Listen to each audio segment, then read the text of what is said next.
ቀናችንን ጠብቀን ተገናኝተናል። ዛሬ ልክ ሁለተኛ ቀናችን ነው። እንግዲህ ባለፈውም እንደነገርኳችሁ የምክክሩ ሂደት ከሐምሌ 1 እስከ ሐምሌ 8 በቅድመ ምክክር ዝግጅት ላይ ነበር። ሐምሌ 8 ኦፊሻል የሆነ መክፈቻ ከተደረገ በኋላ ከሐምሌ 9 ጀምሮ ዛሬ እስከ ሐምሌ 18 ድረስ በጥሩ ሁኔታ የምክክር ሂደቱ እየተከናወነ ይገኛል።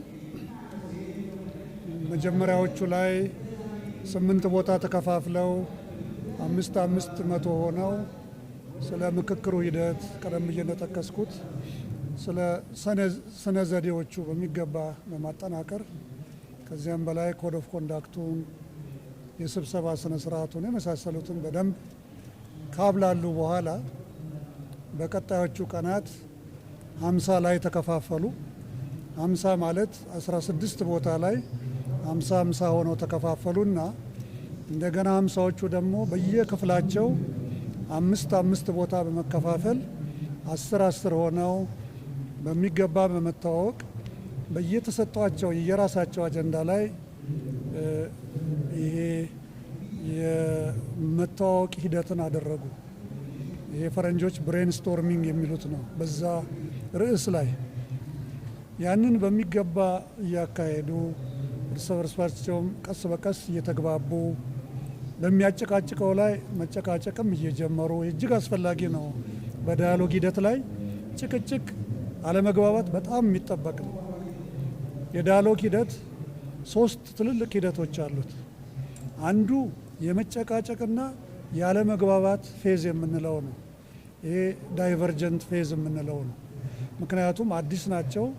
የራሳቸውን ስሜቶች የራሳቸውን አስተሳሰቦች በዛ ርዕስ ላይ ይዘው ነው የሚመጡት እና ያንን በሚገባ በትንንሽ ቁጥር ለቀናት ላለፉት 3 ቀናት ካስኬዱ በኋላ በትናንትናው ዕለት እያንዳንዳቸው 10ዎች በሚገባ በሰብሳቢዎቻቸውና በጸሐፊዎቻቸው አማካኝነት የዚህ የሀሳብ ማመንጨቱን ወደ ሀሳብ ማጠናቀር ካስኬዱት በኋላ ምን አደረጉ?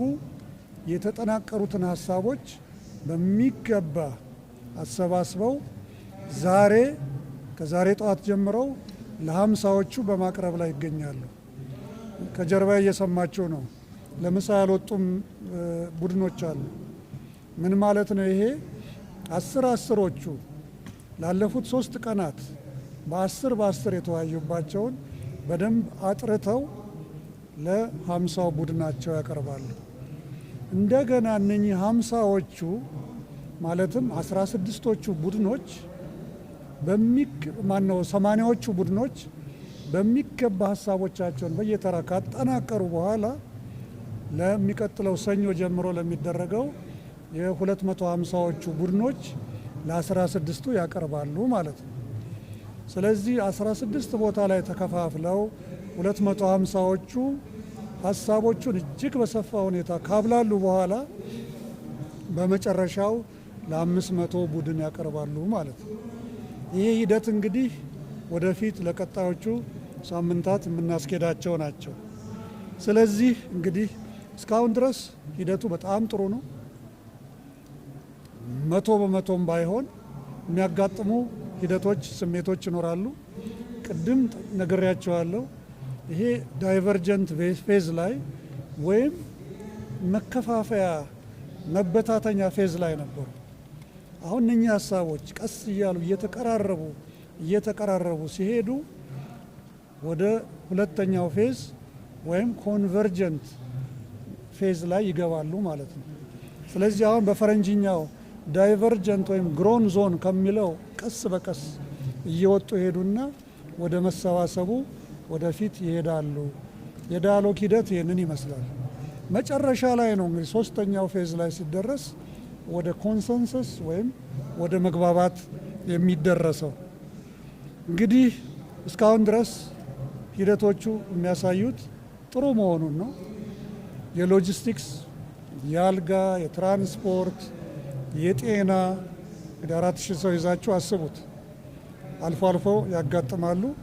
ይህንን ትናንት ወዲያ እንደተናገርኩት ጉዳዩ የሚመለከታቸው የጤና ተቋማት፣ የትራንስፖርት ተቋማት እና ኤክስፐርቶቻችንን ጨምሮ በጥሩ በሚባል ሁኔታ እየተካሄደ ነው። ይህንን የምንቀጥለው ነው የሚሆነው። በአሁኑ ሰዓት 4000 እንዲሳተፉ ነው የሚፈለገው። ቁጥሩ ከ4000 በላይ ይምሰል እንጂ ትክክለኛው ቦታው ላይ ያገኘነው ቁጥር እስካሁን ድረስ ከ4000 ያነሰ ነው። ነገር ግን ቁጥሩ ለምሳሌ ህጻናት ይዘው የመጡ ሞግዚት ይዘው መጥተዋል። አካል ጉዳተኞች ቤተሰቦቻችን ረጂዎቻቸውን ይዘው መጥተዋል። አንዳንዶቹ ረጂዎቻቸውም ስብሰባው ላይ ይገኛሉ። ስለዚህ ያንን እያየን አሁን በትክክለኛው ለተሳትፎ ያሉትን ባጃቸውን ባርኮዱን በትክክል በማስተካከል ትክክለኛውን ቁጥር በሚቀጥለው 2 ቀናት እናውቃለን ብዬ ተስፋ አረጋለሁ።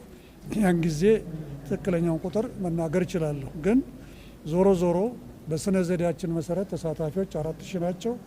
የ4000 እንደተፈራው ከዛ የሚያብጥ በጭራሽ አይደለም። እንግዲህ ተሳታፊዎች የእናንተንም ጥያቄ እያየው ጭምር ነው። የምክክር ተሳትፏቸው እንዴት ይገለጻል? ለእኔ በጣም ጥሩ ነው።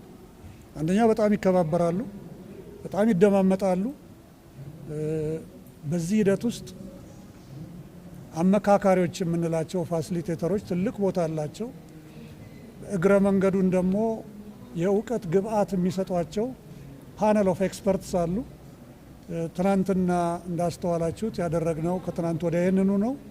በ500 ቡድን ላይ በተለያዩ ርዕሶች ግብአት እንዲሰጣቸው ተደርጓል። አሁንም ወደ 250 ሲመጡ የተለያዩ እንደዚሁ የእውቀት ግብአቶች ይሰጧቸዋል። አልፎ አልፎ አንዳንድ ጊዜ ያው ሰዎች ነንና በአመካከሩም ሂደት በማንኛውም ሂደት ላይ የራስ ስሜት አንዳንድ ጊዜ አመልጦ ይወጣል። ይሄ ለአመካካሪዎች የሚጠበቅ አይደለም። ለኮሚሽነሮችም በተቻለ መጠን የራሳችንም ስሜትና ሀሳብ ቢኖረንም በጣም ጥንቃቄ ማድረግ እንዳለብን በአጽንኦት ለአመካካሪዎቹም ለእኛ ለኮሚሽነሮቹም ጭምር ለፓነል ኦፍ ኤክስፐርቶችም ጭምር ስናስረዳ ቆይተናል። አንዳንድ ጊዜ ያንተን ሀሳብ አጉልታ ወጣ በሚል አንዳንድ ስሜቶች ተስተውለዋል። ይህ በሂደት እየተስተካከለ እንደሚሄድ በጣም እርግጠኛ ነኝ። እንግዲህ ምክክር አዋጭ ነው። አዋጭነቱ እንዴት ገመገማችሁት ስላላችሁኝ ነው። እዚህ መድረሳችን ራሱ አዋጭነቱን ያመላክታል። 4000 ሰዎች በእኩልነት አርብቶ አደር፣ አርሶ አደር ሳይባባሉ ሴት፣ ወንድ፣ አካል ጉዳተኛ፣ የተገፋ የማህበረሰብ ክፍል፣ የዚህ ሃይማኖት የዛ ሳይባባሉ ሁላቸውም በዚህ አዳራሽ ስር በጋራ በትህትና እየተከባበሩ እየመከሩ ነው። ስለዚህ በዚህ ጊዜ ውስጥ ቅድም እንደነገርኳችሁ አልፎ አልፎ ተጭነኛል፣ ሀሳቤን ደፍጥጠሃል ቢባል ገና ተለማማጆች ስለሆንን ይህንን ከግምት ውስጥ ማስገባት ይገባል። ኦቨርኦል በአጠቃላይ ግን በጣም ሂደቱ በጣም አበረታች ነው። እንግዲህ እስካሁን ባለው ሂደት አዋጭነቱ እንዴት ገመገማች? በተለይ አንድ ቡድን በአንድ አጀንዳ ላይ ብቻ መወያየቱ እያስተቻችሁ ስለሆነ ማብራሪያ ስጡበት ብላችሁናል። አዎ ይሄ በጣም ጥሩ የሆነ አማራጫችን ነው። በዳያሎግ ሂደት 2 አይነት አካሄዶች አሉ። አንዱ ሲኩዌንሲንግ የምንለው ያንን አጀንዳ እስከ መጨረሻ ድረስ ሁላቸውም ይዘው መውረድ ነው። ይሄ በብዙ ሀገሮች የተሰራበት ነው። ይኸውም የሆነው ምንድን ነው? 1 ወይም 2 አጀንዳ ይዘው ስለ ተመካከሩ ነው። በኬንያ ላይ ስለ ስልጣን መጋራት ፓወር ሼሪንግ ላይ አንድ አጀንዳ ይዘው ስለነበር ያችን አጀንዳ ይዘው ነው እስከ መጨረሻ ያወረዱት። እኛ ግን ለመጀመሪያ ጊዜ ከታች ጀምሮ እስከ ላይ ድረስ ያመጣናቸው አጀንዳዎች ከ2000 በላይ ናቸው። አስቡት፣ ከ2000 በላይ ከሆኑ አጀንዳዎች ነው መርጠን 8 ያደረስናቸው። እነኚህን 8 አጀንዳዎች ሁላቸውም 4000ዎቹ በያሉበት 8 ቡድን ይወያዩ ከተባለ እያንዳንዱ አጀንዳ በአማካይ 25 ቀን የሚፈጅ ከሆነ 8ቱ አጀንዳዎች ስንት ቀናት እንደሚፈጁ አስሉት። በጣም ረጅም ጊዜ ነው። ከ200 ቀናት በላይ ይሆናል። ስለዚህ ይህን ከማድረግ ኢትዮጵያ የተትረፈረፈ ገንዘብ ስለሌላት ነገር ግን ለዚህ ቅድሚያ ሰጥታ መቀነቷን አጥብቃ በጀት መድባ ይህንን ስራ ለመስራት የምትችለው ቴማቲክ በሆነው ወይም አጀንዳ በየቡድኑ አድርጎ በመሄድ አካሄድ ብቻ ነው። ይህንን የመረጥነው ለዚህ ነው። በዚህ ምክንያት አንድ ቡድን በሚገባ አብላልቶ 500 ላይ እንዲጨርስ ከዚያ በኋላ የስምንቱም ቡድኖች ተመራጮች በጋራ የሆኑና ስምንቱም ላይ መግባባት እንዲደርሱና ለአራት ሺዎቹ እንዲያቀርቡ ይደረጋል። ይሄ ስነ ዘዴ አንዳንድ አካባቢዎች ታይቶ ጥሩ ውጤት ያመጣ ነው። ይህንንም ባለፈውም አንስቼላችሁ ስለነበረ ነው። ስለዚህ አንዳንድ አጀንዳ ለምን አደረጋችሁ ብለው የሚተቹን ምንም ችግር የለውም። 500 ላይ 8 ሆነው በከፍተኛ ኃላፊነት በየራሳቸው ቡድን በሚገባ እየመከሩ ነው። ለምን ሰብአዊ መብት ከሆነ እስከ መጨረሻው ድረስ ይወርዱበታል። ሙስና ኮራፕሽንን በተመለከተ ከሆነ እስከ ታች ይወርዱበታል። አጀንዳዎቻችን ስምንቶቹን በትክክል አይታቸው ከሆነ እርስ በርሳቸውም ይወራረሳሉ። ስለዚህ አንዱን አጀንዳ ውስጥ ያሉ ተሰብሳቢዎች የጎረቤት አጀንዳዎችንም መዋየታቸው ወይም እነኛ ላይ መመካከራቸው አይቀሬ ነው። ስለዚህ አካሄዳችን ኢኮኖሚካል ነው፣ አዋጭ ነው እና በትክክልም በሰዓታችን ለመጨረስ ቢያንስ በዚህኛው ፌዝ ላይ ትክክለኛ አካሄድ ነው ብለን እናምናለን። ሌላው እስካሁን እንግዲህ ያጋጠሙ ችግሮችና የተወሰዱ የመፍትሄ እርምጃዎችን ጠይቃችሁናል። ከተሳታፊዎች የቡድን አደረጃጀት ላይ መጀመሪያ ላይ ጥያቄዎች ነበሩ። የአርቲፊሻል ኤአይ አንዱን ወገን ለምሳሌ ፖለቲካ ፓርቲዎችን አንድ ቦታ ማጨቅ፣ ሃይማኖቶችን ከሃይማኖት አውጥቶ ሌላ ቦታ ማጨቅ፣ ብሔረሰቦችን እንደዚሁ አይነት ነበሩና እነኛን አስተካክለናል። በጥያቄዎችም ጥያቄ መሰረት እኛው በትክክል እያንዳንዱ አጀንዳ ላይ ፖለቲካ ፓርቲዎች እንዲታዩ፣ እያንዳንዱ አጀንዳ ላይ ተጽዕኖ ፈጣሪዎች እንዲታዩ፣ እያንዳንዱ አጀንዳ ላይ ሴቶች፣ ወጣቶች እንዲታዩ፣ ሃይማኖት ተቋማት እንዲታዩ፣ ሁሉንም በተቻለ መጠን ፌር የሆነ ዲስትሪቢዩሽን ወይም የተመጣጠነ ክፍፍል እንዲኖር በተቻለ መጠን አድርገናል። እንግዲህ ለተሳታፊዎች የሚቀርቡ ግብአቶችን ጠይቃቸዋል። አቅም በፈቀደ መጠን ትራንስፖርት እናቀርባለን። የአዲስ አበባና የፌዴራል ተሳታፊዎችን ለአዲስ አበባና ለፌዴራል መንግስት ጥያቄ ያቀርበናል። ቢያንስ ቢያግዙን ለነሱ ማረፊያ እንዲሰጡልን። ለምሳሌ አዲስ አበባ ክብርት ከንቲባዋ ብዙ መኝታ ቦታዎችን ለአካል ጉዳተኞች እዚሁ አካባቢ ሰጥተውልናል።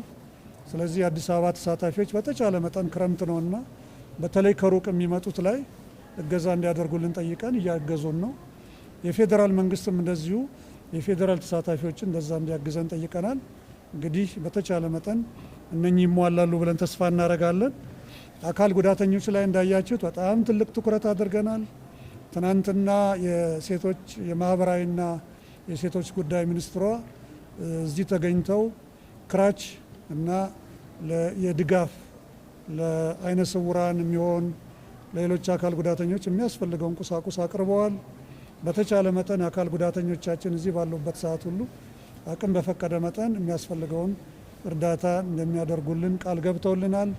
እኛም ባለን በጀት የምንችለውን ለሴቶች በተለይ ለነፍሰ ጡሮች፣ ለህፃናት፣ በቅርቡ ለወለዱ የምንችለውን በበጀታችን መጠን የሚያስፈልገውን እገዛ እያደረግን ነው። ከማን ምን ይጠበቃል? ከእናንተ ደጋግሜ ተናግሬ ያለው ብዙ ይጠበቃል። ምንድን ነው? ተደራሽ መሆን አለባችሁ። ስለዚህ ደስ ብሎናል። ጥሩ እየሰራችሁ ነው። እንደው ስም ብጠራ እንዳልስት ብዬ ነው እንጂ በጣም ጥሩ እየሰራችሁ ነው። ለትኩረት ሰጥታችኋል።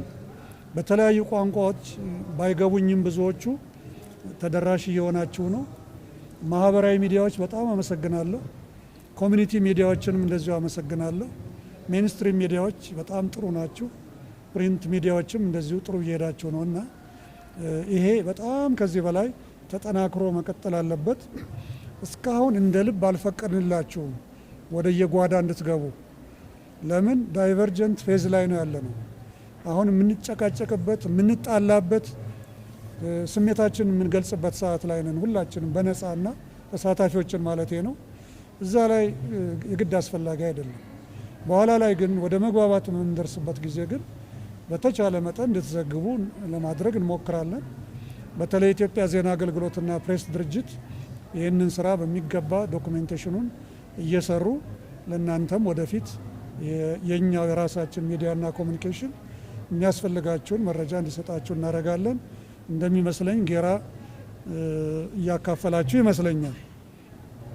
ከማን ምን ይጠበቃል? ተሳታፊዎች አሁንም ያላቸውን ትህትና ያላቸውን መከባበር ይዘው ስብሰባቸውን በሚገባ በኃላፊነት መቀጠል አለባቸው።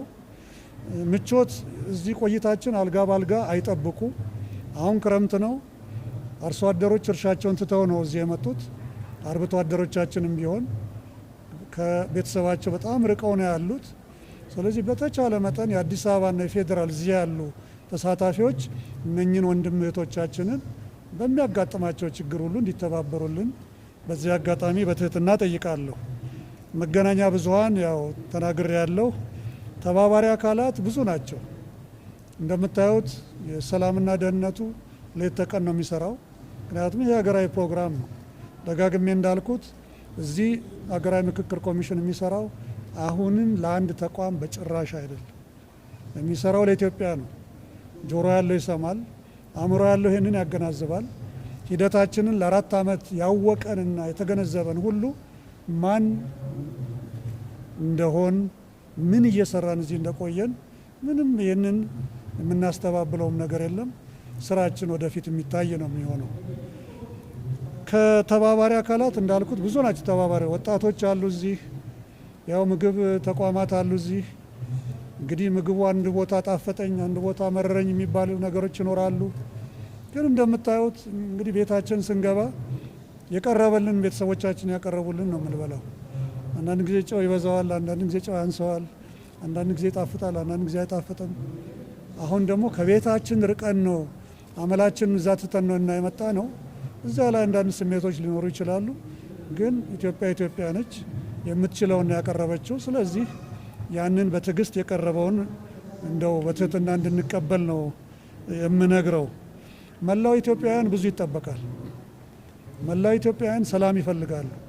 በዱር ያሉ ልጆቻችንም ሆነ በከተማ ያሉ ወደ ሀገራዊ ምክክር የመጡ ሆነም ያልመጡት ሁላቸውም በእርግጠኝነት ሰላምን ይፈልጋሉ ብዬ አምናለሁ። በተለይ ታች ያለው ወገናችን ከሁሉም በላይ ሰላምን ይፈልጋል። ስለዚህ መላው ኢትዮጵያውያን የዚህን ቤት ውሎና አመሻሽ ማወቅ ይፈልጋል። ስለዚህ ሁላቸውንም የምንጠይቀው ምንድነው? በያሉበት ቦታ ጸሎት እንዲያደርጉ፣ በያሉበት ቦታ ስለ ሀገራዊ ምክክሩ በጋራ ባሉበት ቦታ እንዲወያዩ፣ እንዲመካከሩ፣ እዚህ ተሳታፊ ብለው የላኳቸውንም ልጆቻቸውን ወይም ወላጆቻቸውን ይሄ ሂደት ምን እንደደረሰ እንዲጠይቁ፣ ባሉበት ቦታ ሆነው በሀሳብ እንዲያግዟቸው እና በአጠቃላይ ሂደቱ ላይ ትብብር እንዲያደርጉ እንጠይቃለን።